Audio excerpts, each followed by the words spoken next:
I just go from the top 6 feet straight to the flat ground on my hip. And you bounced like a rag doll. That was like watching a crash test dummy. It was after one point you just lost all mobility.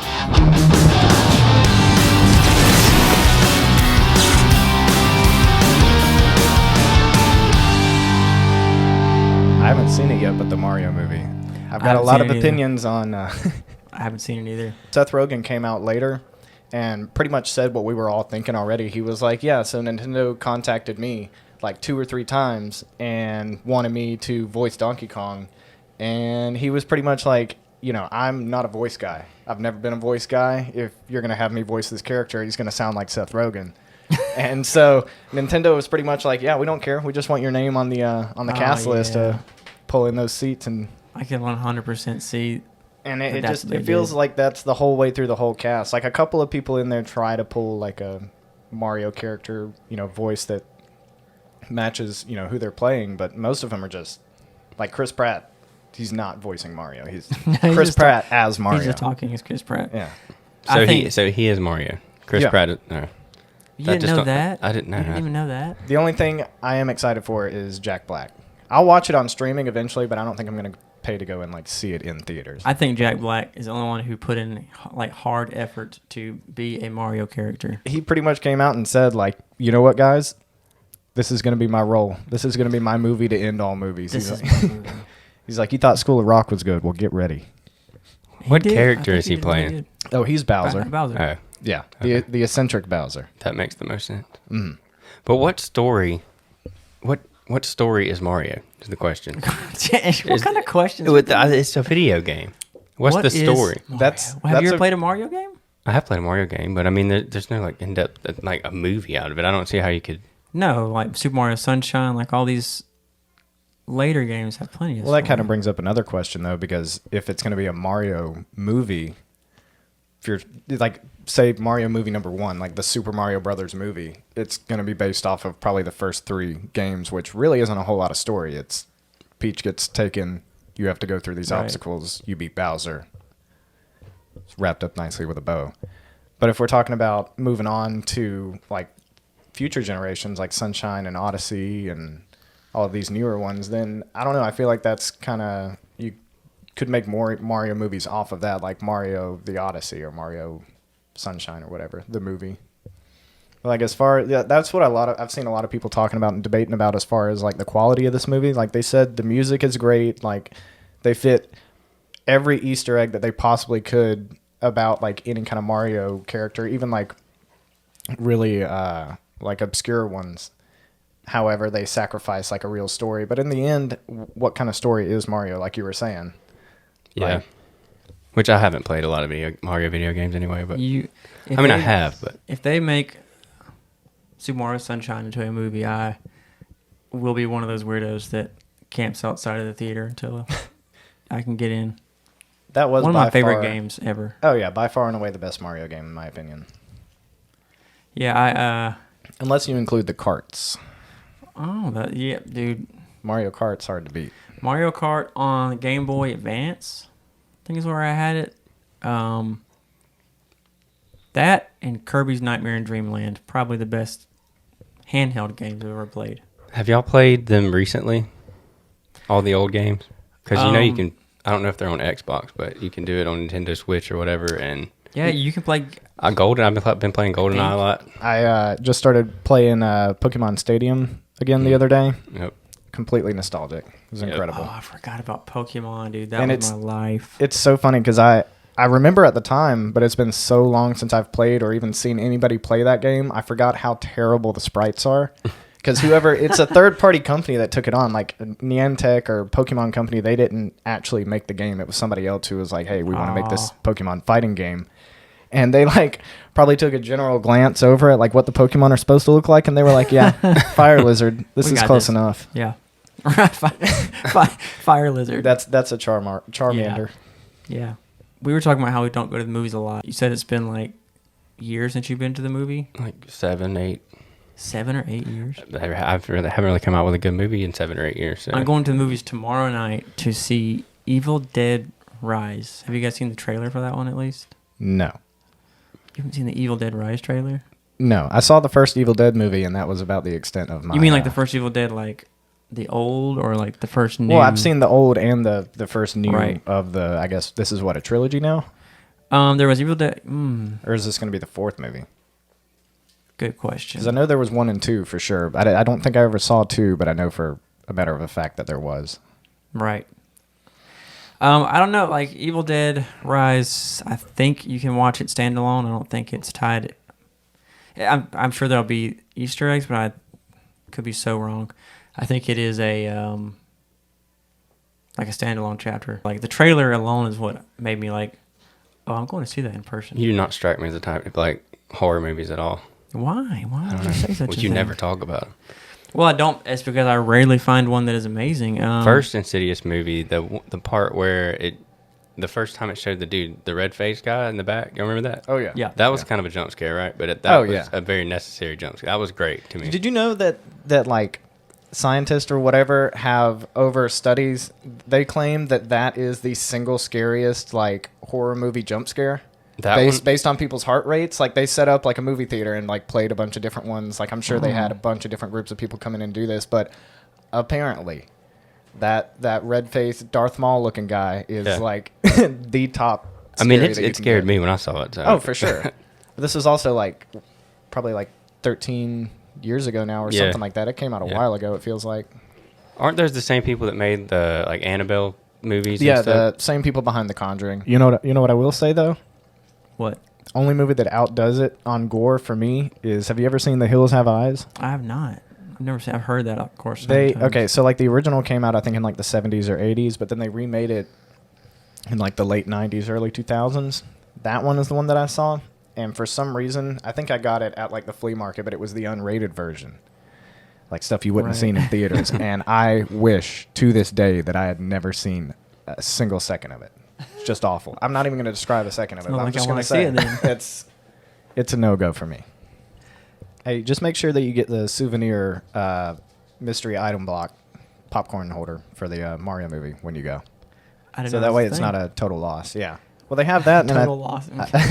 I think they still have they have a D20 like dice bucket for popcorn for the Dungeons and Dragons movie.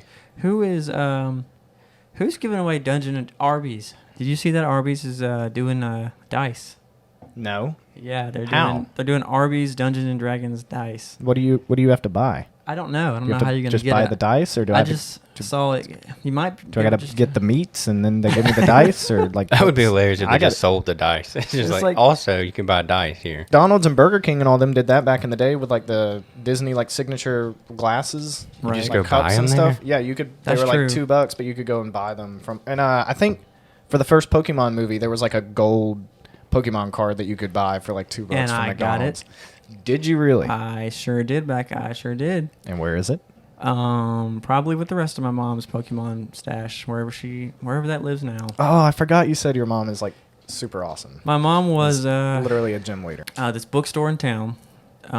That's now a second in Charles, but The Book's a Million. the Book's a Million. Yeah, you got to shout it That's out. right, man. Book's a Million. And R.I.P. apparently they still are around, but not here. No, they fled. Every Saturday, this is when Pokemon exploded, and so every Saturday they would host Pokemon tournaments.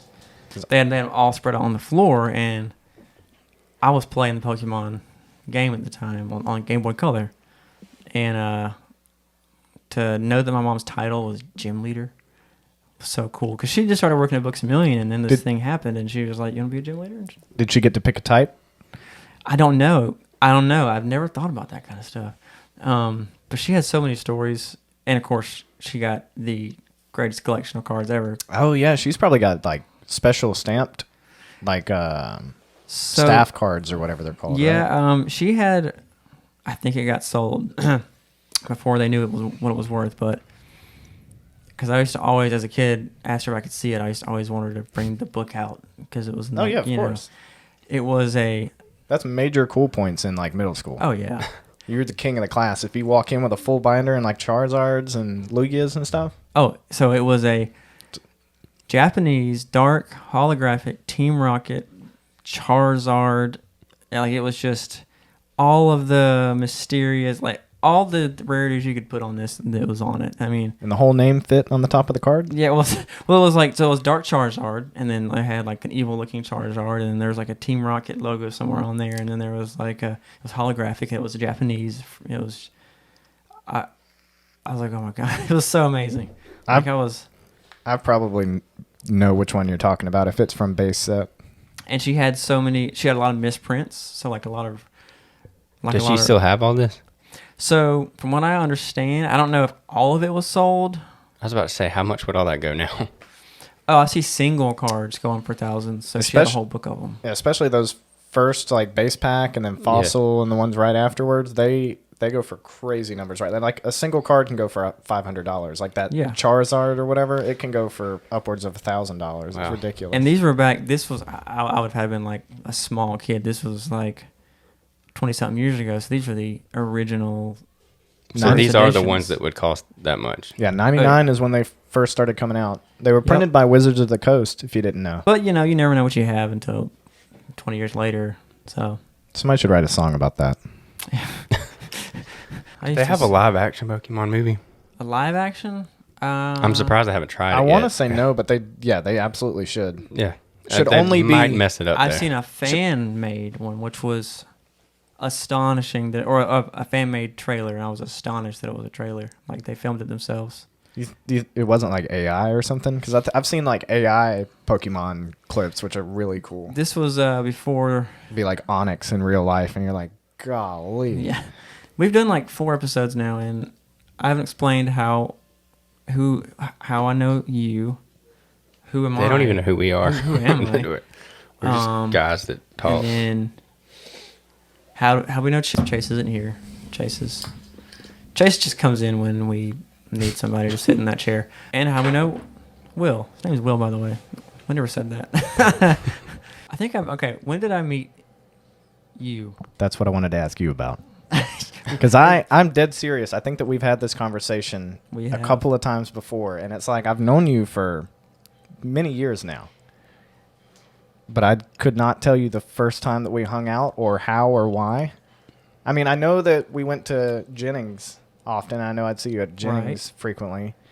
We were in like the same circle, but I don't remember. Do you? Like, I don't remember what was the first thing, like how we first interacted with each other and became friends and whatnot. I'm going to keep thinking. Because you're like a weird dude. I couldn't have just met you in the grocery store and been like, yeah, this guy's all right. No, you wouldn't have. I think the same thing all the time. I'm going to be genuinely honest. I have not a clue how I met you. Well, dude, that freaks me out. So, like, I know for a fact I was probably 15 or 16 when I met you. Right. Okay. And that's been 10 years. So, I have no idea. Can't be 10 because I've known him for 10 years. And I feel like you came around. You were there right before I showed up, and then I showed up, and I've never met you somehow. I don't know how, but after all these stories, I don't know how. But I didn't have a car yet, right? So I remember coming over to your house a lot to skate, or let's be honest, to scoot. Always scooting. Yeah, we'll have to get to that too. Never fell once. I've never fallen off of a scooter. So you're a pro then. Solid 360 tail whips. At that point when Jennings opened, we were like pumped and we just were filming there all the time. We were already. I knew you well enough to know that I could laugh as hard as I wanted to after you probably dislocated your entire hip on the half pipe. I did it twice. The first time on the same hip. First time was I think it was both times was a skateboard. This was when I was trying to blend in and skate until I accepted that I'm a scooter boy. The first time, both times on this ridiculous half pipe. Jennings Skate Park had this ridiculous half pipe, in my opinion, and just too high for. It was at least 6 feet, 7 feet, I think. It was too big for the caliber of skaters around here. You got a lot of street skaters around here, just not a lot of guys that are comfortable with that high of a transitions. But I was like. The first time I was like, all right, I'm gonna axle stall at the top.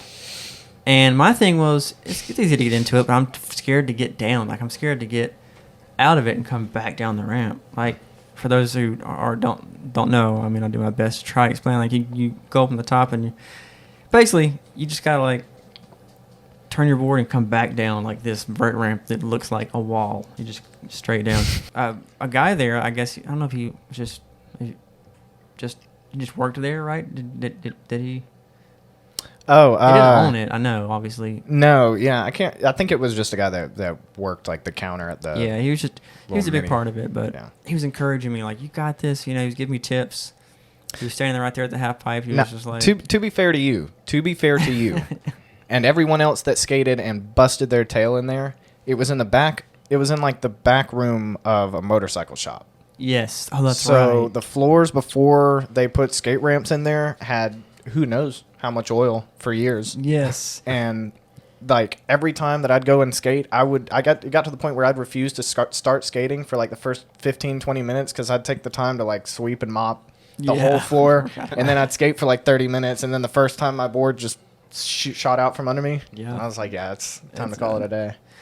But it was nice to have it. It was nice, but the flow also, because it was just they had to cram everything in, and I think all the stuff came from a closed skate park that they bought stuff out of, right? I can't remember where it was that they bought it from, but right. It was somewhere around.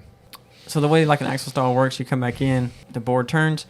My foot, I looked down, like I started to go down, and I realized just like my foot is just in midair. My board didn't come with me.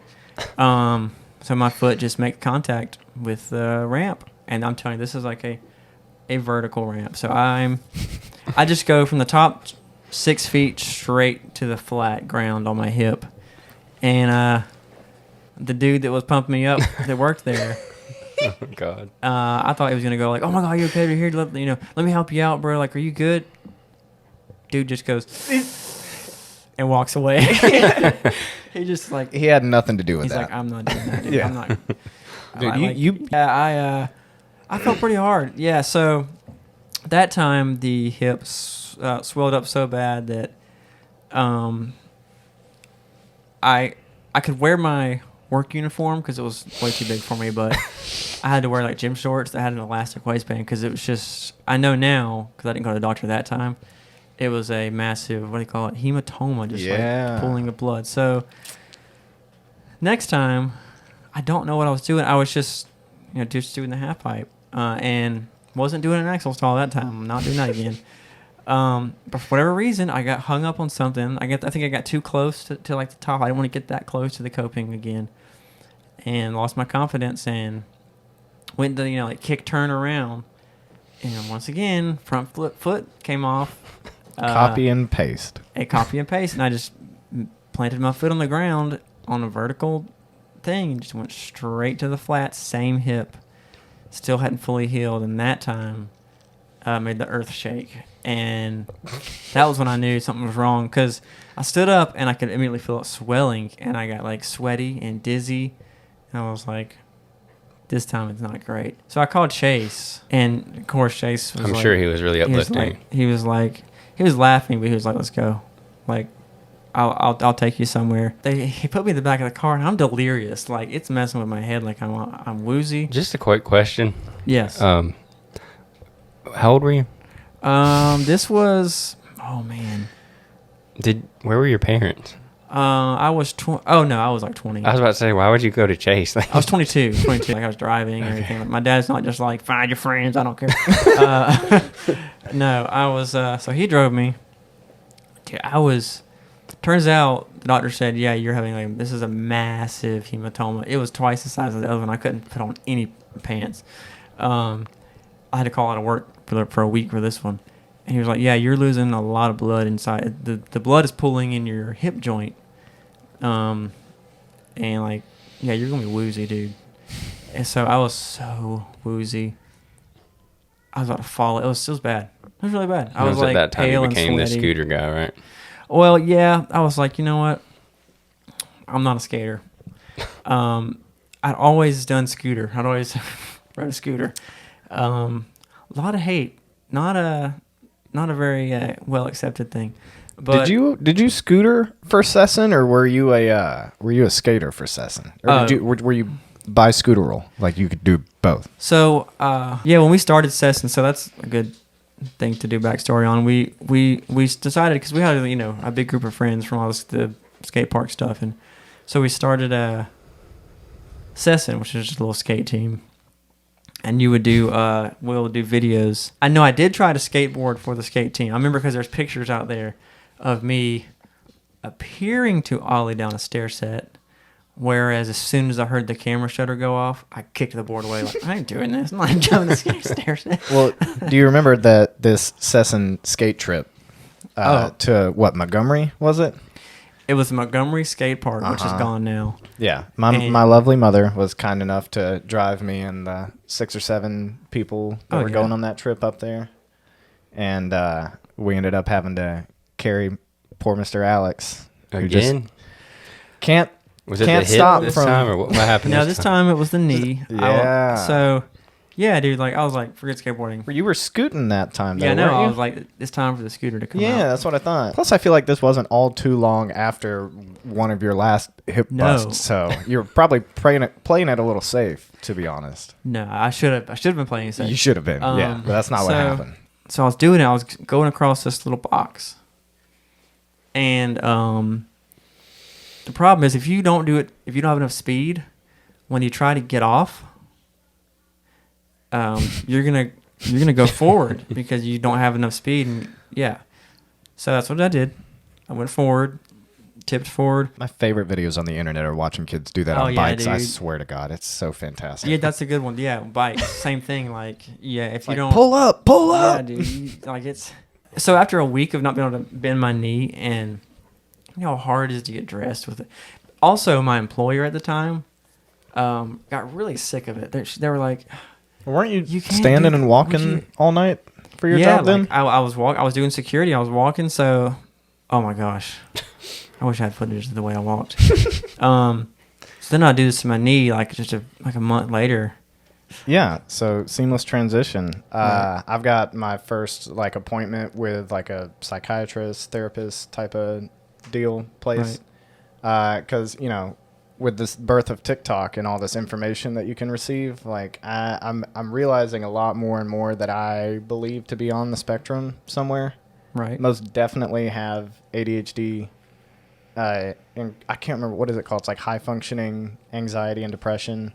Right. Like a whole lot of weird stuff. Like, so like if you were going to interview me and be like, so what have you been up to? I'd be like, well, nothing. Right. So that's basically what I'm trying to get a hold of right now. And I remember like way back in the day, it just came up casually in conversation. I don't even know what we were talking about, but we had just left those blue apartments going somewhere. The blue apartment. And you were telling me some story and you were like, yeah, and you know, I'm autistic. Or I think back then it was like Asperger's or something like that. Yeah, and you're like, yeah, so I have this. And I'm like, wait, but you don't look like somebody who... And so that's how, like... shocks me. Yeah, well... Because I watched my videos back and I'm like... I thought the same thing, though. He looks like he's... Well, and then I'll go back and I'll watch videos or, like, look at pictures of me, and I'm like, that kid is autistic. Like... Yeah. And nobody helped him figure that out along the way. Like, I think everybody was able to ignore it or something. But I feel like when I go and get this, like, officially figured out and everything, I feel like it's going to be that same sort of thing. Like, when I tell people, they're going to be like, but you don't seem that way. You don't act like that. I'm like, well, hold on now. I think, because I've heard that my whole... There's a lot more going on behind the scenes than y'all know. Since I've known, which I got diagnosed late in life, which didn't really matter. It was kind of still the same medication to treat it, but I was diagnosed with ADHD until like 16 or 17, and we changed psychiatrists. I remember she came to school and interviewed me, this new psychiatrist, and she's the one who was like, I think this is what then was called Asperger's. I think they just say like autism it's spectrum just disorder. Autism spectrum disorder. Yeah, because what's the main struggle with autism? Like, what's the for the people? Well, such a wide like if spectrum. Somebody who has like it really bad, like what would be? A lot of sensory issues, yes. Like textures and sounds and lights and all of that is, it's almost like like when you're autistic and whatnot on the spectrum, you feel everything like 100 times stronger than everybody else, or at least in what I feel like in my experience is like, if something happens like where somebody else would have like an adrenaline rush and they'd be able to like work through it, like I go nonverbal and like shut down and like I just have such intense like feelings and stuff that like I don't know how to function anymore. And for some people, it's to a point where they can't get past it to live a life of their own and take care of themselves. Like, it gets... Yeah. It can get pretty bad. That's why it's a pretty wide spectrum. Right. Is it just like a point in time when that happens, or is it like... It's like if you've ever been in an argument and you just feel so super, like, heated that you're just flustered. Yeah. It's that feeling, but, like, without the anger. It's more like a... I don't know. For me, it feels like a panic or anxiety attack type of thing, where it's just like everything, so much is happening and I'm so overstimulated that, like, I don't know how to vocalize what's going on, or, like, in most of those situations, instead of being nonverbal, since I've been, like, heavy masking for so long, is like I'll just leave the room or the situation if at all possible. If not, like, it can get bad, and, like, that's when I start, like, I'll actually start popping off on people. Right. So when I come back to being verbal, like, this has happened in, like, restaurants before. Like, somebody, it's not that the work's hard, like, somebody will be an absolute idiot, right? Not know what they're doing, giving me a hard time or something, and I'll shut down. And then they just want to keep giving me a hard time because I won't talk back and engage with them. And then when I do, it's time for me to go home. So it's just the weirdest thing. And then, like, finding out that is the kind of like what nonverbal is. It's not like you can't talk. It's like you just have so much going on inside that it's hard to get anything outside. Right. I think before I knew, like, I had a label, like, Asperger's, I was, like, very aware, like, I am not a normal person. Yeah, like, I guess if I could go back and tell myself, like, 10 years ago, like, don't be a security guard for 11 years. What are you doing? Especially with a busted hip. Yeah, dude, don't. Twice. Yeah, maybe Twice. just never. And the knee. And the knee. Yeah, after the knee is when they let you go, right? That might be a good segue into, what's the most scared you've ever been in your life? I thought the rapture had happened and I was left behind. Okay, stop. You thought, okay, this is great. Hold on. Is this 2012? No, maybe. Well, no. Yeah, so... You thought the rapture had happened and you've been... Well, yeah, I was at home. I was a kid. I lived in my parents' house, and my mom was nowhere to be found, and she was always... I could always find her. She was always there. And I called my dad. He's not there. Didn't answer, whatever. And so that's pretty much the end of the story. But, like, for a quick second there, I thought it was over. I was stuck. You have to back up. Okay. At what point did you think the end of the world had come? How did you get to that point, too? Because it seems like you'd have to do a lot of narrowing down of options to get to it's the end of the world. Yeah, no. I grew up in a religious family. No, I'm not talking about all that. I'm just mean, what made you think, oh, it's happened? Nobody's hearing it. This is the time. Yeah, I don't know. I think I was like 16, and it was that is way so too much old. older than I thought you said. That is way too old. I probably wasn't 16. It was since I moved to Dothan, which I moved here in middle school. So I mean, it was somewhere in that time period. But I was into big conspiracy theory stuff back then, still am. But and just I don't know why I thought it, but that's what I thought, and that would probably be the scariest moment. But that sounds Andrew, exciting. Back though. up. It's not exciting. Well, then you find out that everybody's still here. That was exciting. And you're like, all right, never mind. Yeah, it was okay after that. But I'm gonna do something different with my life. Back up a little bit. Okay, just take me through. Okay, yeah. Okay. Yeah. You woke up. No, I didn't wake up. I was at home. It was during the day. Uh-huh. I walk, and I'm like, I can't find my mom at home anywhere. So I'm Right. like, that's odd. Went in every room, went outside, couldn't find her. So then I called my dad. He didn't answer. So I'm like, certainly the rapture happened. So you're like, let's get on the list. Yeah. Rapture? Rapture. Okay, it's the rapture. I'm already Completely solved skipped groceries. Yeah. Yeah. Robbery, maybe. What were they? Kidnapping, no. What were they actually doing? To be just I don't know. Well, my dad, he just didn't answer the phone, and my mom, I found her eventually. I don't know where she was. I don't remember that part, but She was she in the wasn't closet. in heaven, so she was here. So we got that figured out. that's But good news. yes, I'm gonna audio clip just saying like, I found my mom. She wasn't in heaven. Did you tell them? Did you share with your parents? Like, oh, thank God. I thought no, that you I got didn't say raptured. that. No. After I found him, I realized how unreasonable I was being, and That's a little unreasonable. yeah, Just a little bit. yeah. If not jumping the gun. But very it's quickly. okay. Everyone is still here. So Yeah, unless we've all just been left behind. Yeah. Literally, he came back and was like, he saved like one person. I'm not taking anybody. So this is actually, my dad prompted me to ask this question because he told me a story. Has someone ever told you a story and you were like, oh my gosh, you just unlocked a part of my brain? Like I forgot that. So me and my dad did a lot of regular camping trips. Like as a kid, that's what we would do. I think it was like Blue Springs or something like that. Or we go to a campsite, just me and him. I was the age of like 8 to 10 through those years, and just have fun.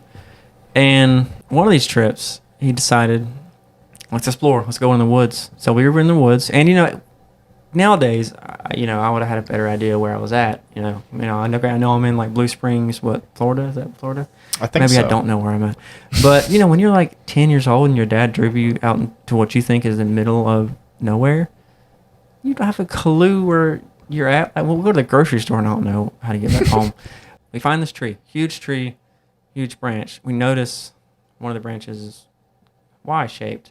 And we figure out we can take these big old pine cones and put them in the Y and just pull this huge branch down to the ground and release it, and it catapults the pine cone. That's pretty cool. It's a catapult. So we're just doing this. We're goofy. We're just giggling, and Dad steps a little too close to the branch. So this is catapulting something across the forest. So this is a huge branch. He lets go, and it just knocks him out. He's flat on his back. So I'm 8 to 10ish, and I'm like. So he's actually knocked out. Yes, he is, because there was a time period where I'm sitting here going. Immediate panic mode, I'm sure. Immediate panic mode, and I'm like, kind of like, Andrew here was like, well, this is the rapture. I was like, well, he's certainly dead. So I'm alone in the forest. Yeah, so I was rapture like, and death. Those are the only two possibilities. Yeah. Yeah, so I was like, well, that just killed him. So I'm thinking, like, how do I get home? Like, my dad's dead. This is the era before cell phone. That's what you're worried about. Is how do I get home? Yeah, were you even going to take the body with you, or? Well, we worry about that later. I don't know how. I was like 8 or 10. I don't know how people deal with bodies. Just leave crumbs behind and be like, look, we'll follow this. I'll show you his body. Yeah, exactly. Don't ask me what happened. I mean, sadness comes later. I was like, what happened to me out here? And I can't remember if I have a memory of me begging shaking my dad, going like, should I call 911? Should I call 911? What should I do? But I don't remember if I was shaking him. I don't remember if my brain's putting that in this story or if that's actually from the other time that I almost killed him. Oh my gosh. Because we were wrestling, like I would get on his back, and he used to play golf a lot, and I saw a golf tee on the ground, and I snatched the golf tee up right in the ear. Smart. Deep in as deep in the ear as I could get. And hole in one. My dad tells me to this day when he flies, you get pressure in your ear, but that ear, you feel like an ice pick in his ear because I probably left a scar on his eardrum. So, how old were you when you decided to assault your father with a golf club? I would probably say the golf tee incident was way before the death in the forest incident. This was.